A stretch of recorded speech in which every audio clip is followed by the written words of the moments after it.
Hello বন্ধুরা, আসসালামু আলাইকুম। লামিজ ড্রিমে তোমাদের সবাইকে স্বাগতম। দূর দূরান্ত থেকেই যারা আমার ভিডিওটা দেখতেছো সবাইকে জানাই অসংখ্য ধন্যবাদ। আশা করি তোমরা সবাই ভালো আছো। আলহামদুলিল্লাহ, আমিও ভালো আছি। আজকে তোমাদের সাথে নতুন কিছু শেয়ার করব, মানে নতুন কিছু বলতে একটা খুশির আনন্দ প্রকাশ করব আর কি। এই যে দেখছো এই জামার কাপড়টা, এটা আমার এক কাস্টমার আপু আমাকে গিফট করেছে। দেখতেই পাচ্ছ কি সুন্দর। আসলে যেমনই হোক না কেন গিফটের জিনিস যখন কেউ গিফট করে তখন খুবই ভালো লাগে। আর এরকম সারপ্রাইজ গিফট পেলে কার নাই বেশি ভালো লাগে বলো। আপুরা এত ভালোবাসে, মাঝে মাঝেই কিছু না কিছু গিফট পাঠায়। যাই হোক, আজকে এবার শুধু এই জামার কাপড় না, সাথে কিন্তু আমার যে সেলাই কাজ করি সেই জিনিসপত্রও গিফট পাঠিয়েছে। তাই ভাবলাম যে আজকে তোমাদের সাথে সেটাই না হয় শেয়ার করে দেই।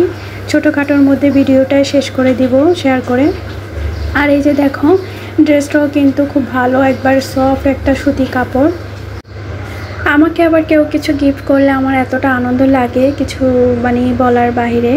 আর এই যে দেখো, সাথে কিন্তু এই ফ্রেম দুটো আছে। আমি যেহেতু সেলাই কাজ করি তাই আমাকে যদি কেউ এইসব জিনিস গিফট করে, ফ্রেম বা সুতা যেগুলোই বলো, আমার আরও বেশি আনন্দ লাগে। আমি যতটা না খুশি হয়েছি ড্রেসের জন্য, ততটা বেশি খুশি হয়েছি এই দুটো ফ্রেম পেয়ে। আপুটাকে অনেক অনেক ধন্যবাদ। আপু, তুমি যদি আমার ভিডিওটা দেখে থাকো তাহলে অবশ্যই তোমাকে ধন্যবাদ জানাচ্ছি। যেহেতু আমি এভাবে তোমাকে ধন্যবাদ জানিয়েছি, তারপরেও ভিডিওতে সবার সাথে আবার জানিয়ে দিলাম।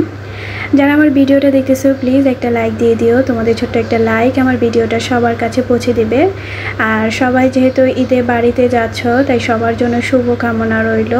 সবাই ভালোভাবে ঈদ কাটাক সবার সাথে। যেহেতু আর ঈদের 2 দিন বাকি আছে, তাই সবার যাত্রাই শুভ হোক। আজকে এ পর্যন্তই তোমাদের সাথে শেয়ার করলাম, কারণ এখন যেহেতু রোজা শেষ সময় আর সবাই বাড়ি যাচ্ছে, তাই ভিডিও এত বড় করে কোনো লাভ নেই। আর এই ফ্রেমগুলো কিন্তু দেখতেই পাচ্ছ বেশ সুন্দর। আমি এখনও সেলাই করিনি, সেলাই করলে জানতে। সবাই ভালো থেকো, সুস্থ থেকো। আজকে এ পর্যন্তই। আল্লাহ হাফেজ।